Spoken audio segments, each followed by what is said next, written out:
earning little by little, one way that God in His design brings resources in working.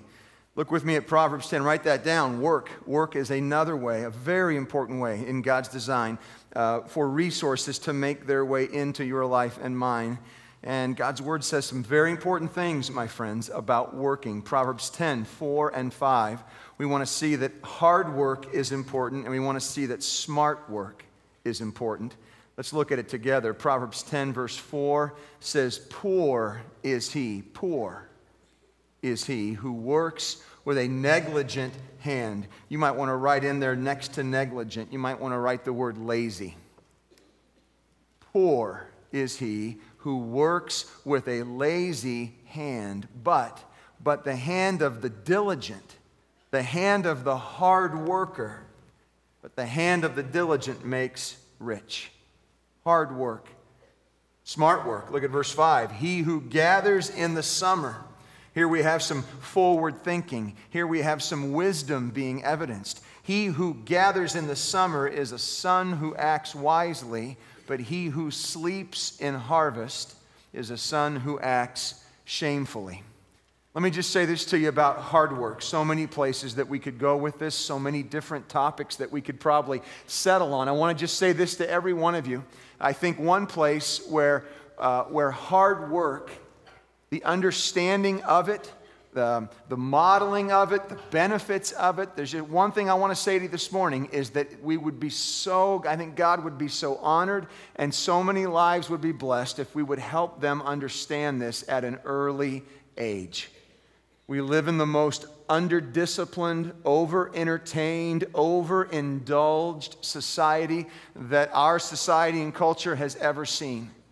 Thousands and thousands and thousands of hours are spent in front of screens, TV screens and computer screens and video game screens. And so many times in the hurry and the rush of life, we end up and I said we, and I mean that. This is something that I have to work on. We end up giving. We end up just simply providing. We end up, for time's sake, I think, taking shortcuts around the great benefit and value of teaching them at a very early age the responsibility and the opportunity and the blessing that comes with hard work.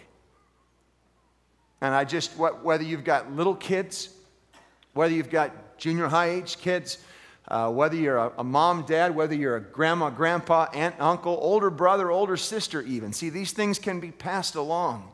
And I would just encourage you that with a room full of blocks on the floor, with a dirty room that needs to be picked up, with garbage that needs to be taken out, with whatever the opportunity might be, there's a way that believe me, I grew up doing it the lazy way.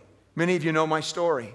I had to learn hard lessons later in life that I wish I would have learned earlier in life. There is a way to do the garbage. There is a way to pick up the blocks. There's a way to clean up the room that's just lazy. It's not thorough. It's not complete. There's not a spirit of, I'm so thankful I get to do this, to make a contribution to this home. There's a way to do it lazy, negligent, as the scriptures say, and there's a way to do it diligently. And I want to just encourage you this morning to be thinking about those who are coming behind us and helping them do a diligent job. In our house, we've been talking about homework. I hope this will make sense to most of you, I think. There's a difference between homework and study. Homework is what I have to do when? Tonight. Study is for something coming 3 days away.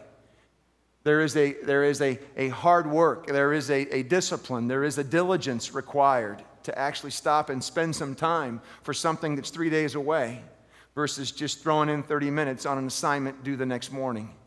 You could go to a number of different arenas of life and illustrate that very same thing. Moms and dads, grandmas and grandpas, aunts and uncles, older brothers and sisters, help our younger ones learn what it means and looks like to work hard. It's one of the ways that God brings resources. Anybody reading Proverbs a day that corresponds with the date of the month every day? Well, you might have missed this because it's roughly 30 verses every time, but it's interesting that it says what Kelly just said, Proverbs 21:17.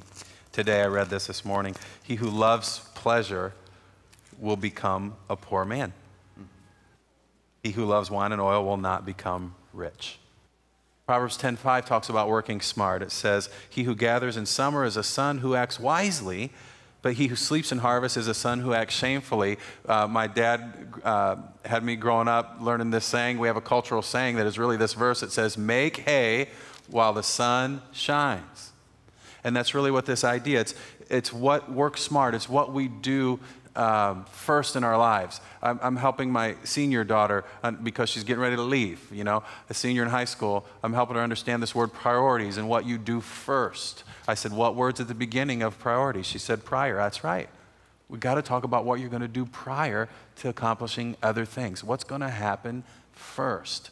There are a lot of athletes here in this room. Whether you play basketball, volleyball, softball, you not just only have to work hard, but you have to work smart. I tell kids, you know, it's one thing to bring intensity and bring all that effort. We want you to, but we want you to work smart. You can spend all that time doing things incorrectly and developing bad habits.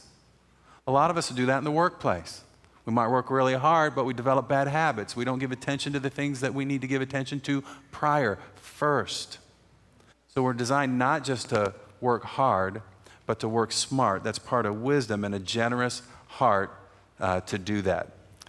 So on how it comes in, the resources, we win it little by little. We work hard and we work smart, and we want to weigh relationships greater than remuneration, as if it were on a scale. We weigh relationships greater than remuneration. I'll say it a different way. We weigh people heavier or greater than profit. Proverbs 11:24 through 26 says this. One man gives freely, yet gains even more. Another withholds unduly, but comes to poverty. Kind of unleashes the wet cement idea there. A generous man will prosper. He who refreshes others will himself be refreshed. Weigh people more than profit. Weigh relationship more than remuneration. And then it goes on to say this.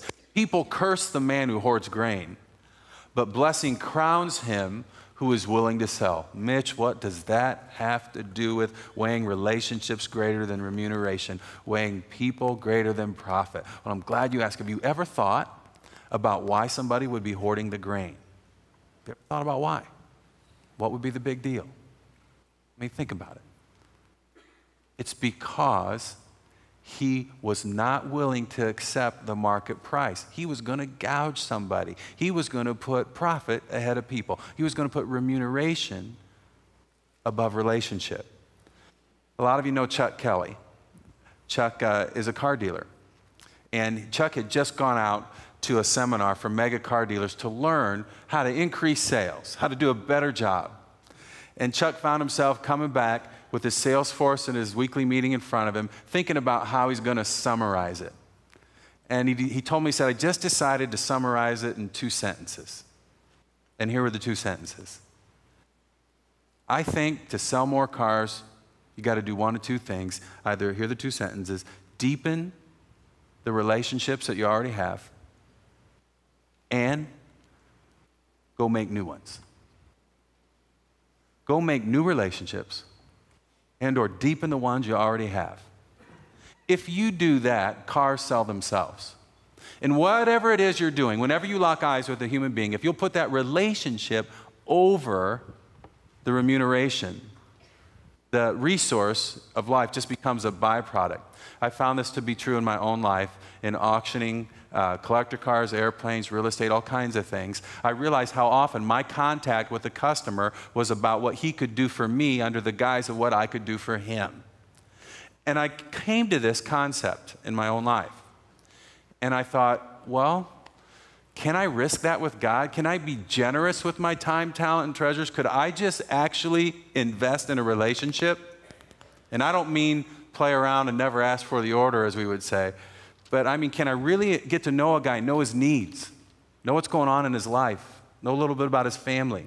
And will that have anything to do with the remuneration? Will that ever follow? I don't know, but I decided I'd risk and go ahead and find out. I discovered that a world flocks to somebody who will weigh relationships greater than remuneration. And so we would just invite you today to consider testing God in this, to consider giving it a try, that as it comes in, that you win it little by little, that you would work hard and smart, and that you would weigh relationships greater than remuneration and let money be a byproduct of the relationship.